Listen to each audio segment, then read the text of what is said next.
కొద్దిగా security clear చేయండి వాళ్ళకి కనపడేట్టుగా. You come back or otherwise this side you can come. మీరంతా కూడా ఆ సైడ్ ఈ సైడ్ అడ్జస్ట్ చేసుకోండి.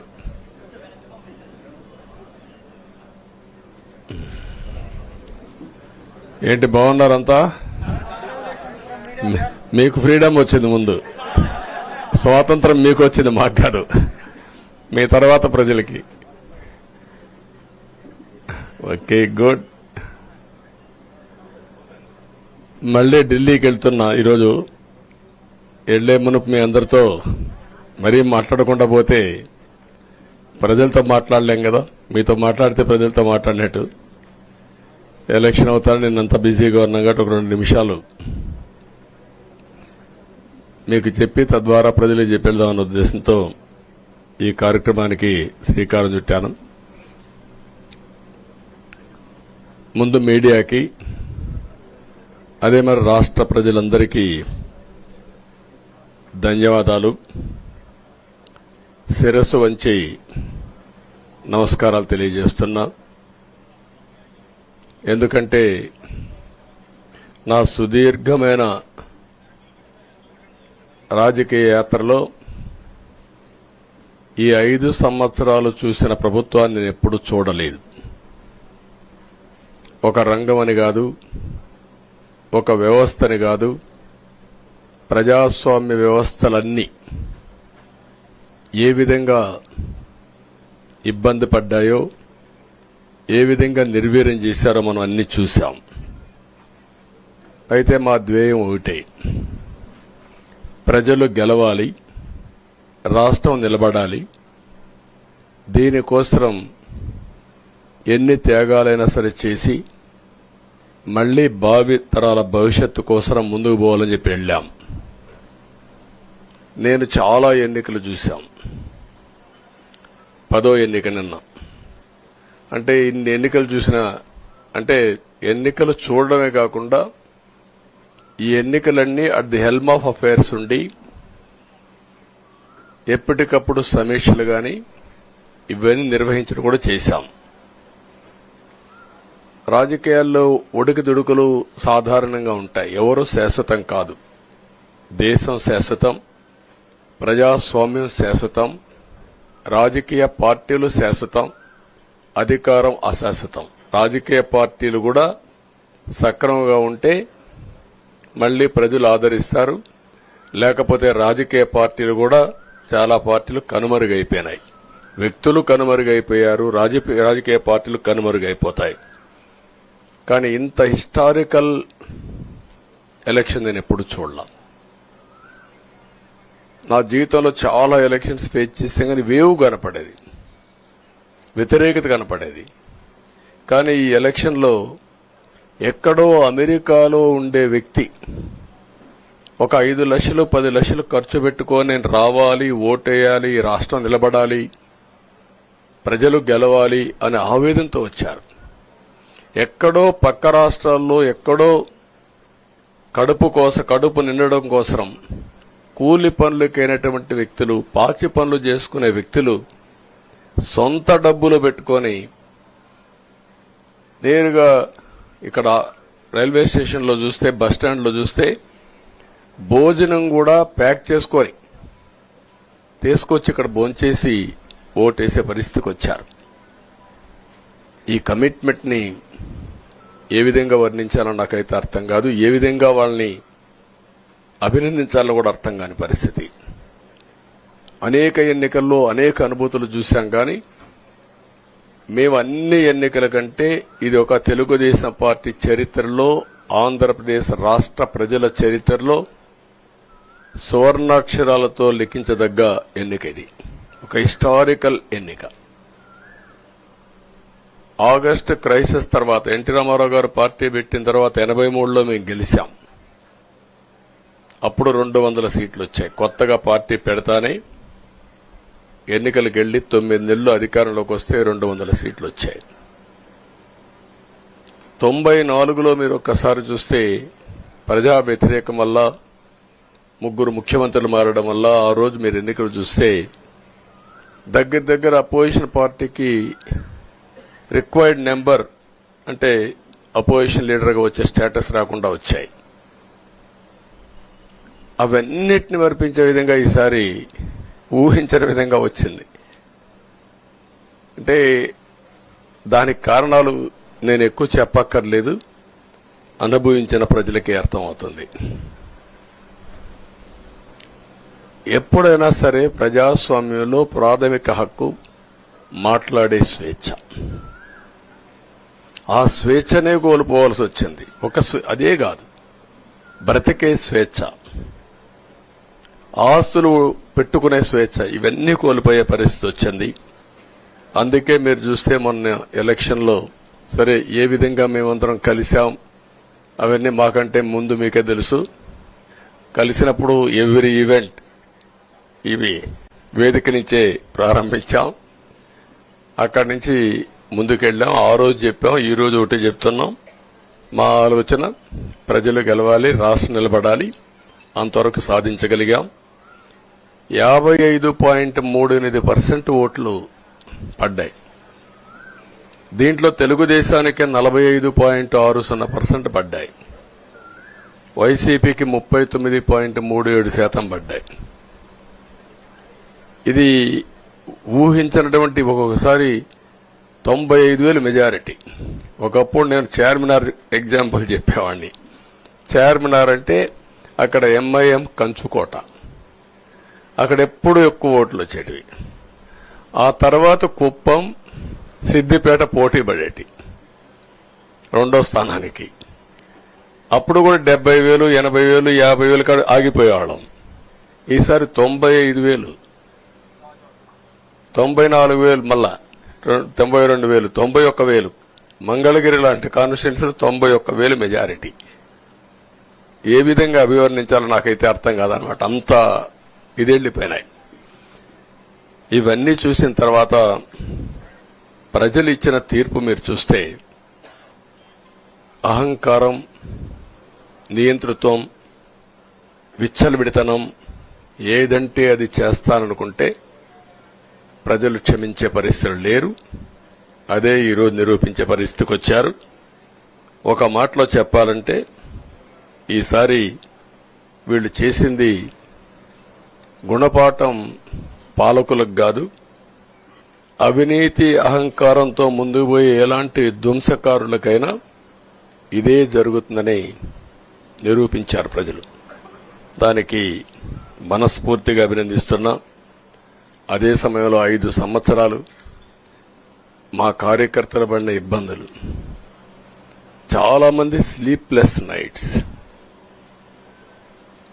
కంటి నిండా నిద్రపోని పరిస్థితి.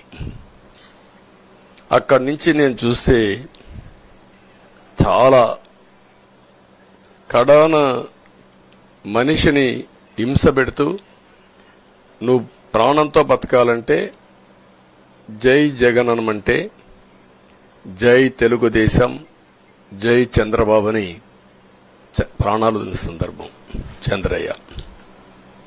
ఇది తలుచుకుంటే ఆ కమిట్మెంటే, ఆ త్యాగాల ఫలితమే ఈరోజు ప్రజాస్వామ్యాన్ని కాపాడుకోగలిగాం.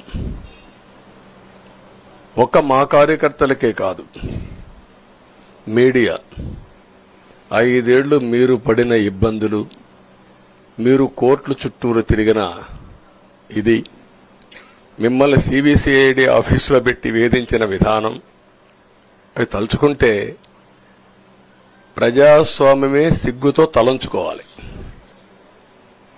అలాంటి సంఘటనలు జరిగాయి. మేనేజ్మెంట్ని ఒకరినని కాదు, ఎవరినైనా పట్టుకురావచ్చు, ఏదైనా చేయొచ్చు అనే ధీమా వచ్చేసి ఇష్టానుసారంగా ప్రవర్తించే పరిస్థితికి వచ్చారు. అదే సమయంలో ప్రజల మీద, మా పార్టీ మీద సరే, ఈవెన్ జనసేన, పవన్ కళ్యాణ్, ఆయనకు కూడా స్వేచ్ఛ లేదు.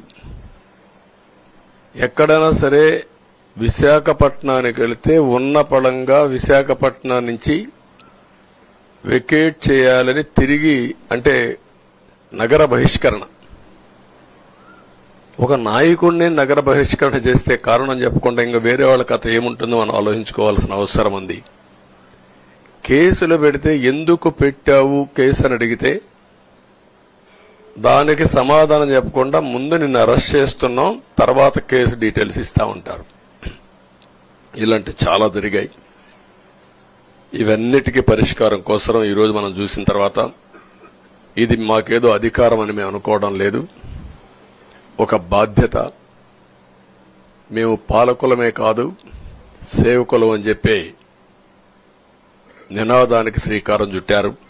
ఇవన్నీ గుర్తుపెట్టుకొని పనిచేస్తాం. నేను చాలా స్పష్టంగా సూపర్ 6 ఇచ్చాం. అదే మాదిరిగా ప్రజాగళం ఎన్నికల మేనిఫెస్టో ఇచ్చాం. ఇవన్నీ కూడా ప్రజల్లోకి బాగా వెళ్ళాయి. ఒక హోప్ క్రియేట్ అయింది. ఇవన్నిటి ఫలితాలే నిన్నొచ్చాయి. అదే మాదిరిగా మేము ఇక్కడ మీరు చూస్తే ఒక పక్క తెలుగుదేశం పార్టీ మొట్టమొదటిసారిగా పవన్ కళ్యాణ్ గారు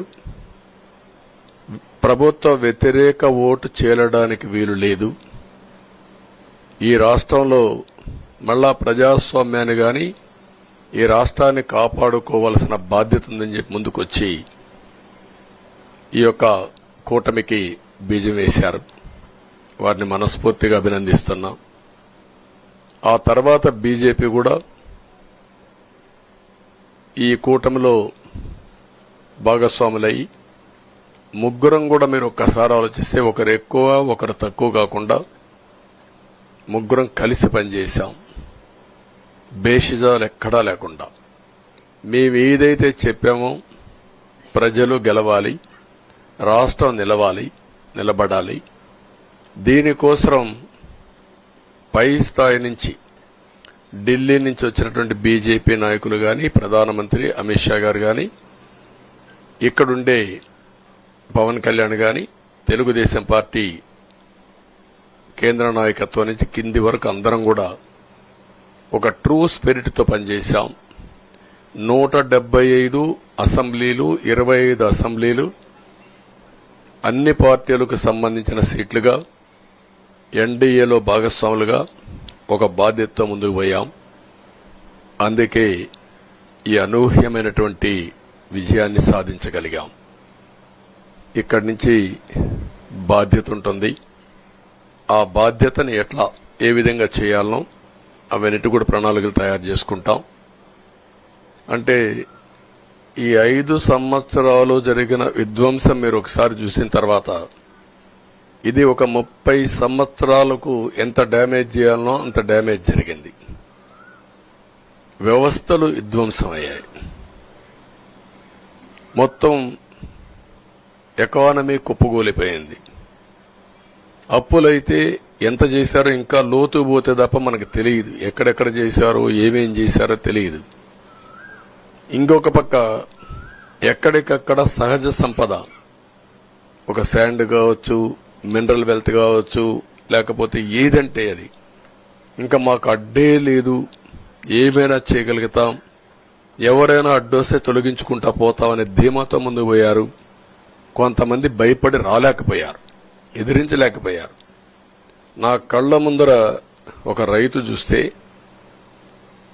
ఆ పొలం పక్క నుండి ఇసుక తీసేస్తే అక్కడ భూగర్భ జలాలు ఉండవు, వ్యవసాయానికి నీళ్లు కూడా కొరత వస్తుంది, పక్క నుండే పొలాల్లో కూడా నీళ్లు ఉండవు. కానీ మాట్లాడే సాహసం చేయలేకపోయాడు. ఆయన కళ్ల ముందర ఆయన పొలంలో మట్టి తీసుకుపోతా ఉంటే ఎదిరించలేని నిస్సహాయ స్థితికి వచ్చాడు. మా వాళ్లు పోతే హౌస్ అరెస్టులు చేశారు. ఇవన్నీ చెప్పుకుంటూ పోతే ఒకటి కాదు, చాలా జరిగాయి. అవన్నీ కూడా ఏ విధంగా చేయాలనో చేస్తూనే మళ్లీ వ్యవస్థలన్నీ కూడా పునరుద్ధరించాల్సిన బాధ్యత ఉంది.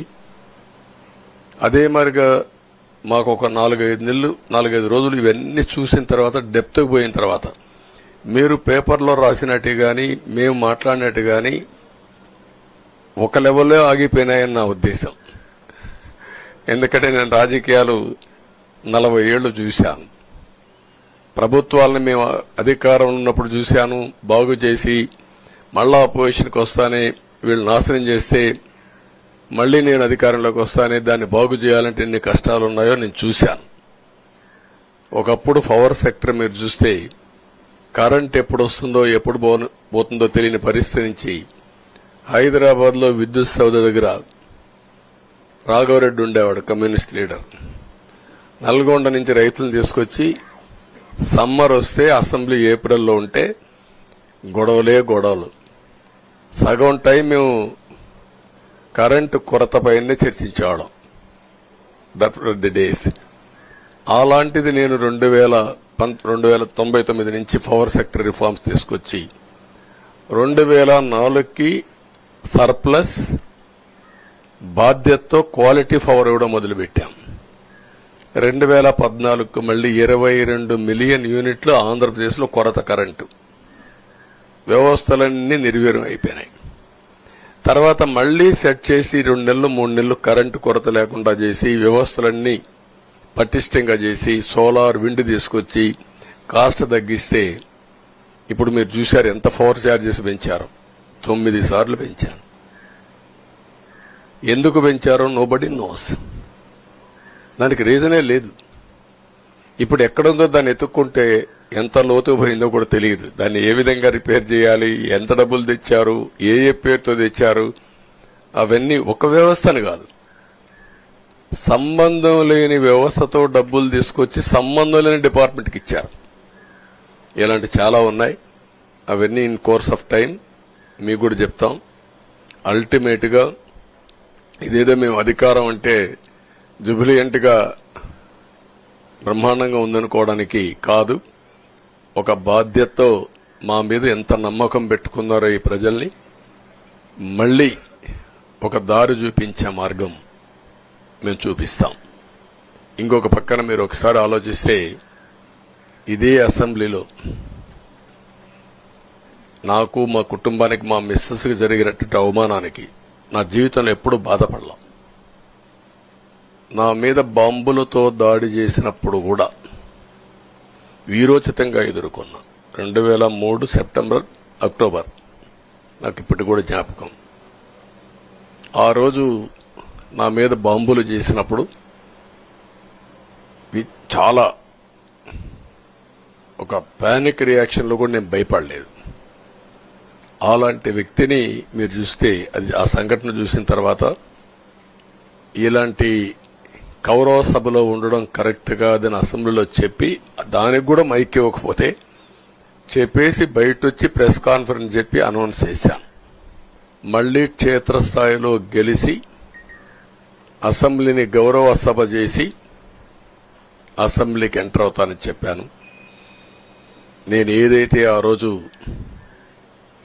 ఒక ప్రతిజ్ఞ చేశానో దాన్ని నిజం చేయడానికి ప్రజలు సహకరించారు. మామూలుగా సహకారం కాదది. నేను ఇన్ని సంవత్సరాలు చాలాసార్లు చాలా ఎలక్షన్లు గెలిచాం, కొన్ని ఎలక్షన్లో ఓడిపోయాం. ఎలక్షన్లో ఓడిపోయినప్పుడు నేను ఎప్పుడూ కుంగిపోలేదు. ఎలక్షన్లో గెలిచిన తర్వాత గంతులేయలేదు. నిబ్బరంగా ఓడిపోయినప్పుడు ఒక బాధ్యత ప్రతిపక్షంలో ఉండి పనిచేయాలి, గెలిపించినప్పుడు ఒక బాధ్యత ప్రజలకు మెరుగైన సేవలు అందించి వాళ్ళని ముందుకు తీసుకుపోవాలని ప్రయత్నం చేశాం. ఎప్పుడూ ప్రజాప్రచారనే ఉన్నాం. అలాంటిది జరిగిన తర్వాత ఈరోజు మళ్లీ ఇదే అసెంబ్లీకి నేను ఏదైతే చెప్పానో అది చేసి వెళ్ళడం అనేది ఒక తృప్తి, ఒక గౌరవం. ఆ గౌరవాన్ని నిలబెట్టిన ప్రజలను కూడా మనస్ఫూర్తిగా అభినందిస్తూ మీ రుణం తీర్చుకుంటాం. ఏ విధంగా పనిచేయాలో పనిచేస్తాం.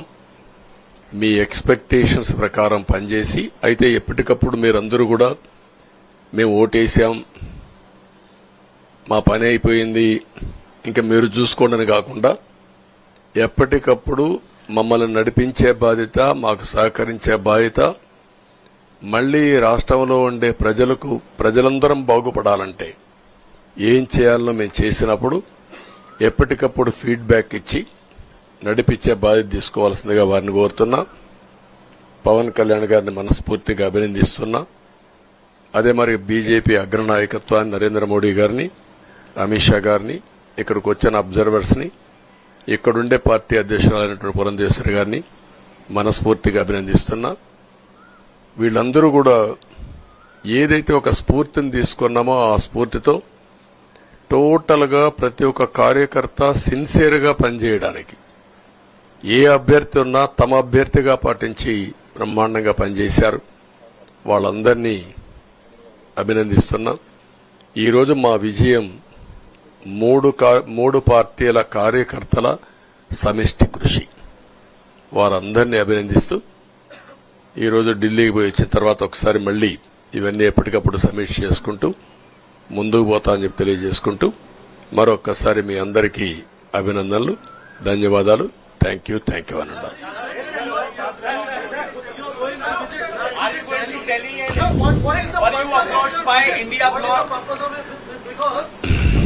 No, don't bother. No, hear me, I say. You are very loud. You want news, always. I am also experienced. I have seen so many political changes in this country. We are in NDA. I am going for NDA meeting. In course of time, anything, we'll report to you. Thank you.